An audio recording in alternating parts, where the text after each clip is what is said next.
ब्रह्मांड के दो प्रजापति हैं और दोनों प्रजापतियों में स्पर्धा है।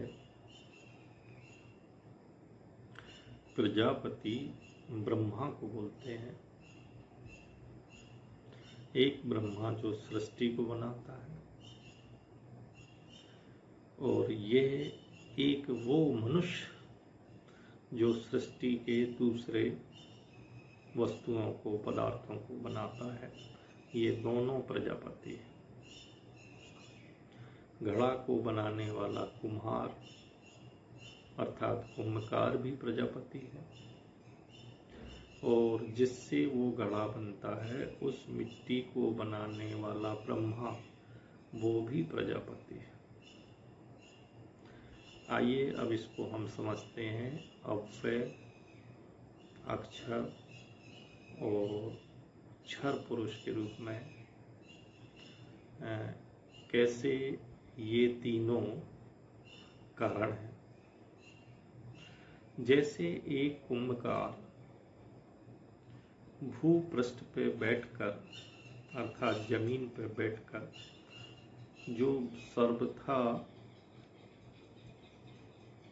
निष्क्रिय रहता है,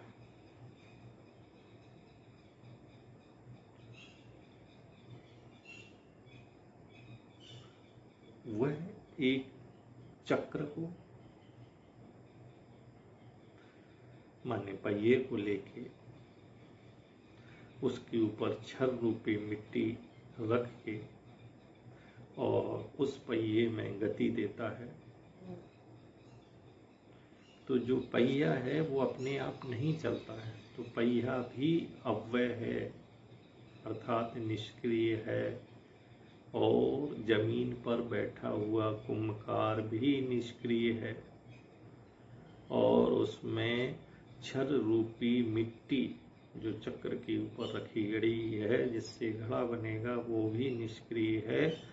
तो उसको गति देकर घट का निर्माण करता है और ये इसी प्रकार प्रजापति ब्रह्मा त्रिलोकी या संसार का निर्माण करता है। तो इसमें जो है मन, प्राण और वाक अर्थात अक्षर रूपी प्रजापति ये सृष्टि का साक्षी है, जबकि आनंद, विज्ञान और मन अव्यय रूप धरातल पर जो अव्यय पुरुष है वो मुक्ति का साक्षी है। अव्यय जो है वो आलम्बन कारण है, जबकि अक्षर असंवाय कारण है जिसको निमित्त कारण बोलते हैं, और जो क्षर है वो समवाय कारण है अर्थात उपादान कारण है। आलम्बन कारण जो अव्यय है वो चिदात्मा है।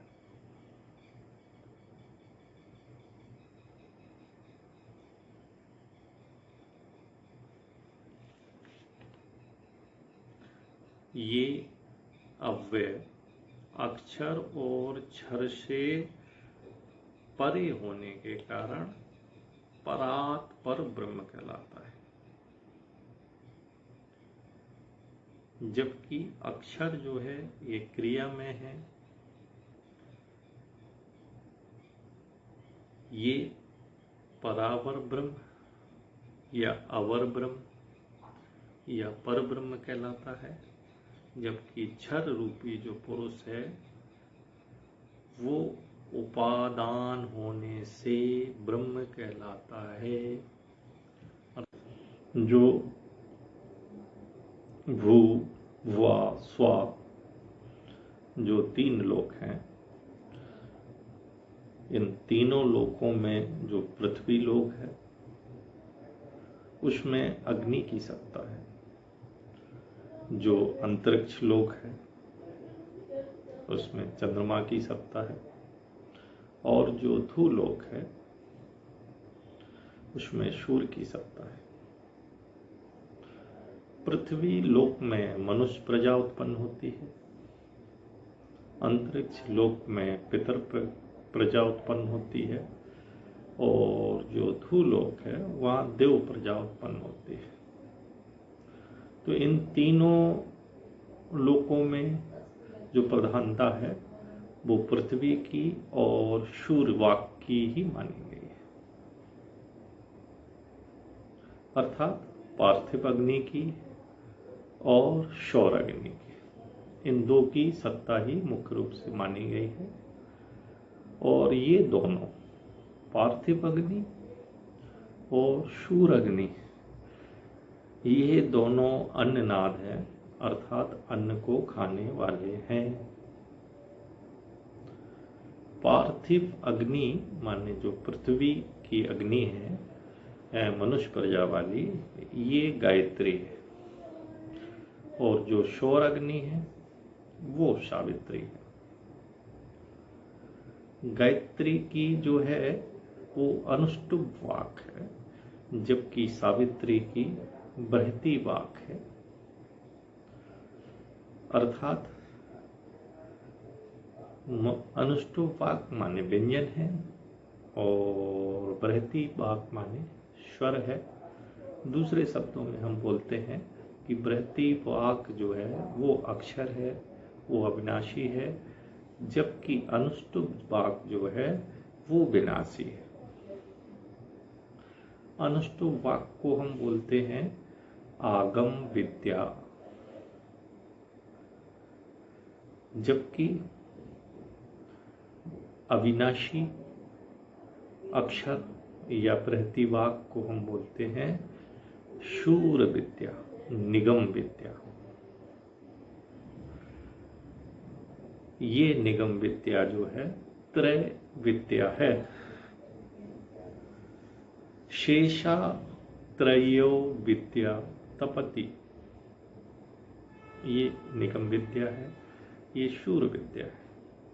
जबकि आगम विद्या में शनि विद्या, मंगल विद्या, गुरु की विद्या, शुक्र की विद्या है ना, और पृथ्वी की विद्या, ये सब जो है आगम विद्या निगम से निकली हुई है, अर्थात ये वर्णवाक है। इसमें केवल शब्द की आहुति से जो है जप करने से वो सिद्ध हो जाता है, जबकि निगम विद्या में स्वरों का, वाक का, छंद का साक्षात रुद्र है। शूर को जब तक सोम की आहुति मिलती रहेगी, सोम अर्थात अन्न माने वनौषधियाँ और अन्न के रस यदि शूर को मिलते रहेंगे तो इसका जो शांत रूप है वो शिव बना रहेगा, जिसको अपन शिव परमात्मा बोलते हैं। और यदि इसको अन्न की आहुति नहीं मिलेगी, क्योंकि ये जो है पार्थिव अग्नि और शूर अग्नि ये दोनों अन्ननाद हैं, ये अन्न खाने वाले हैं, बिना अन्न के ये शांत से घोर बन जाते हैं। इसी प्रकार शूर को जब अन्न का रस नहीं मिलेगा तो ये अपना शांत रूप छोड़कर ये उग्र हो जाएगा और ये रुद्र कहलाएगा। जैसा कि पहले बताया गया है कि शूर जहाँ पिता है तो पृथ्वी वहाँ माता है। शूर की सत्ता सोम पर निर्भर है, अन्न पर निर्भर है। अतः सूर पृथ्वी से संबंध रखता है और उसमें शक्ति की ही प्रधानता है। आगम विद्या के लिए या शक्ति के लिए विद्या शब्द का ही निर्वचन किया गया है। जो निगम विद्या है वह त्रिब्रह्म है, त्रिविद्या है और त्रिवेद है, अर्थात ब्रह्मा, विद्या और वेद ये तीनों अभिन्न हैं। परम अर्थ की दृष्टि से अभिन्न है, परंतु विश्व की दृष्टि से ये भिन्न है, माने अलग अलग है। शक्ति तत्व के लिए विद्या शब्द जो है व्यवहित किया गया है।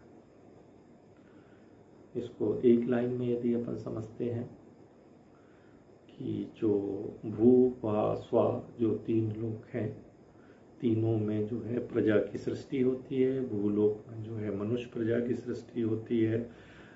जो भुवा लोक है वो उसमें पितर प्रजा की सृष्टि होती है, और जो शूर लोक है उसमें देव प्रजा की सृष्टि होती है। इन दोनों में जो है भूलोक और जो शूर लोक है, मतलब मनुष्य प्रजा और देव प्रजा, इनकी ही प्राथमिकता है। और ये दोनों जो शूर अग्नि है या पार्थिव अग्नि है, ये दोनों अन्ननाद है, माने ये दोनों अन्न खाने वाले हैं। तो सोम पे आधारित है। शूर जहाँ पिता है, पृथ्वी वहाँ माता है। तो शूर की जो शक्ति है वो जो है माता पर डिपेंड है। तो इसका अर्थ है कि उसमें शक्ति की ही प्रधानता है। तो निगम और आगम में, आगम को शक्ति बोलते हैं, आगम विद्या जो है वो शक्ति बोलते हैं, और जो निगम विद्या है वो त्रिविद्या है। मतलब त्रिब्रह्म, त्रिविद्या, त्रिवेद, ब्रह्मा विद्या वेद तीनों अभिन्न है। और शक्ति तत्व के लिए विद्या शब्द व्यवहित किया गया है। और विद्या शब्द में जो है तीन चीजें हैं, ज्ञान घन, क्रिया घन और अर्थ घन। ये जो तीन शब्द हैं, ज्ञान घन, क्रिया घन, अर्थ घन, ये जो है तत्व विशेष है। और इस तत्व विशेष का नाम जो है वो अक्षर है। यह अक्षर तत्व मन, प्राण और वाक से मिलके बना है। ये अक्षर जो है मन, प्राण और वाक से बना है। अक्षर चेतना नाम से भी प्रसिद्ध है। अक्षर मन, प्राण और वाक की त्रिपुटी है। अक्षर सक्रिय है, अक्षर परम ब्रह्म है। इसमें ज्ञान है, क्रिया है और अर्थ है। अक्षर के तप को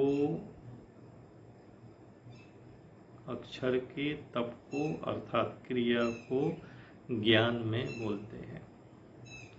और ये शक्ति की परा प्रकृति है, माने अभिन्न प्रकृति है, जो कभी दूर नहीं होती, भिन्न नहीं होती। जबकि दूसरी उसकी अपरा शक्ति है, भिन्न शक्ति है। तो दो शक्ति हो गई, अक्षर की परा प्रकृति और क्षर की अपरा प्रकृति। तो अपरा प्रकृति को हम अपने अनुकूल करने के लिए जप है, होम है, तर्पण है, मार्जन है, ब्राह्मण भोजन है, इससे हम अपरा शक्ति को अपने फेवर में कर सकते हैं। और जबकि पराशक्ति के लिए जो है पटल है, पद्धति है, कवच है, स्तोत्र है और सहस्त्र नाम के जाप से हम परा प्रकृति को अपने बस में कर लेते हैं। तो परा प्रकृति में कौन सी शक्तियाँ हमारे बस में होती हैं? तो उसके लिए हमारे पक्ष में या हमारे फेवर में या हमें जो आशीर्वाद देती हैं उसमें रहती हैं ब्राह्मी शक्ति, माहेश्वरी शक्ति, कौमारी शक्ति, वैष्णवी शक्ति, बाराही शक्ति, नारसिंगी शक्ति, ऐन्द्री शक्ति और चामुंडा शक्ति। ये पराशक्ति हैं, परा प्रकृति हैं। ये जो हैं पटल, पद्धति और आपके कवच, स्तोत्र और सहस्त्र नाम से ये हमारे अनुकूल हो जाते हैं। जबकि अपरा प्रकृति जो है ये जप, होम, तर्पण, मार्जन और ब्राह्मण भोजन से ये हमारे अनुकूल हो जाती हैं। तो इसमें कौन कौन सी शक्तियां हैं? तो इसमें है शिक्षा, कल्प, निरुक्त, व्याकरण, छंद और ज्योतिष, इनका ज्ञान, ये अपरा प्रकृति है। या पृथ्वी, जल, अग्नि, वायु, आकाश, मन, बुद्धि, अहंकार, ये जो प्रकृति अष्टधा है ये अपरा प्रकृति है।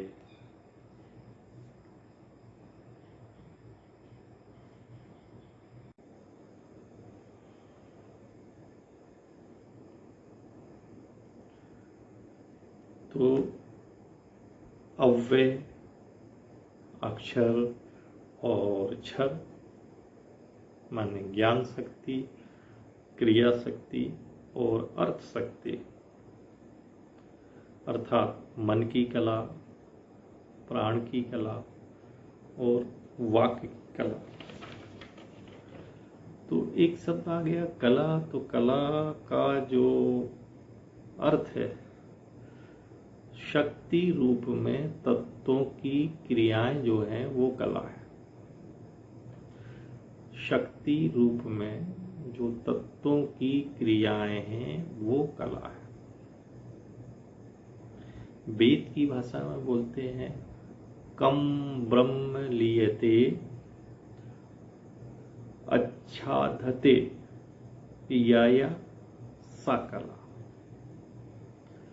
अर्थात जिसके द्वारा ब्रह्म लीन है या ढका हुआ है उसे कला कहते हैं। अर्थात जो ब्रह्म को आवृत किए हुए हैं, ब्रह्म को ढके हुए हैं, उसको कला कहते हैं। इस कला ने ब्रह्म के परमार्थिक स्वरूप को ढक रखा है, इसलिए ये कलाएं हैं।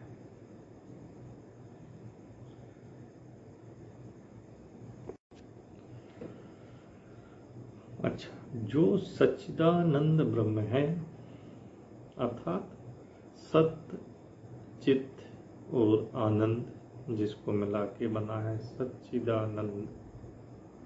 सत्य माने इटरनल ट्रुथ, इटरनल ट्रुथ। चित्त माने विज्ञान या कॉन्शियसनेस या माइंड स्टफ, और आनंद माने ब्लिश। तो जो सत्य है जिसमें मन, प्राण और वाक की त्रिपुटी है, सत्य में जो इटर्नल ट्रुथ है उसमें क्या है? मन है, प्राण है और वाक है। इसकी जो त्रिपुटी है ये अक्षर है, ये क्रियावान है। अव्यय की सारी शक्तियां अक्षर में संक्रांत होती हैं, जिससे अक्षर शक्तिमान बनता है और सक्रिय होता है। तो जो अव्यय है, अक्षर है और क्षर है, इसमें मन जो है उभया। तो अभी हम जान गए कि अक्षर ही इस सृष्टि का कारक है, अक्षर ही क्रियावान है, अक्षर ही ब्रह्मांड का बीज है। तो अक्षर विकसित होके तीन तरह से विकसित होता है। पहले वो प्रतिष्ठा में, फिर ज्योति में, फिर यज्ञ में प्रतिष्ठित होता है। प्रतिष्ठा में ब्रह्म, ज्योति में नाम और यज्ञ में अन्न के रूप में, या प्रतिष्ठा में ब्रह्मा के रूप में, ज्योति में इंद्र या रुद्र के रूप में, और यज्ञ में जो है अन्य या विष्णु या अग्नि या सोम के रूप में।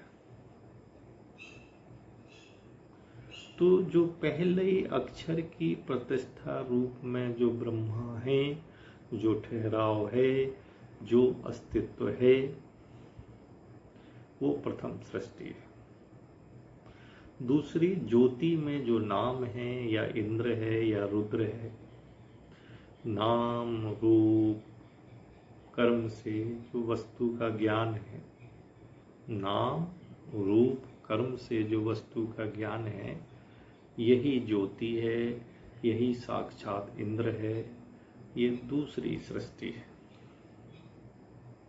और यज्ञ में अन्य रूप में जो विष्णु है या अग्नि है या सोम है, तो संसार में दो प्रकार के पदार्थ हैं, एक जड़ है और एक चेतन है। तो जड़ हो या चेतन हो, दोनों अन्न खाते हैं।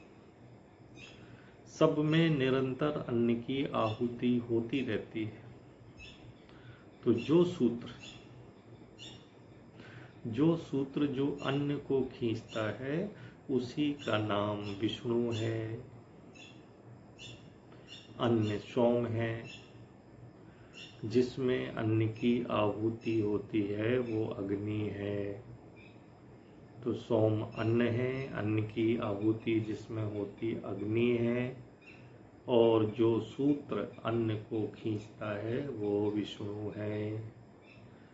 तो ये अक्षर विकसित होके प्रतिष्ठा, ज्योति और यज्ञ, या ब्रह्म नाम और अन्न, या ब्रह्मा, रुद्र और विष्णु, या प्रथम सृष्टि, द्वितीय सृष्टि या तृतीय सृष्टि के रूप में ये इसका विकास होता है।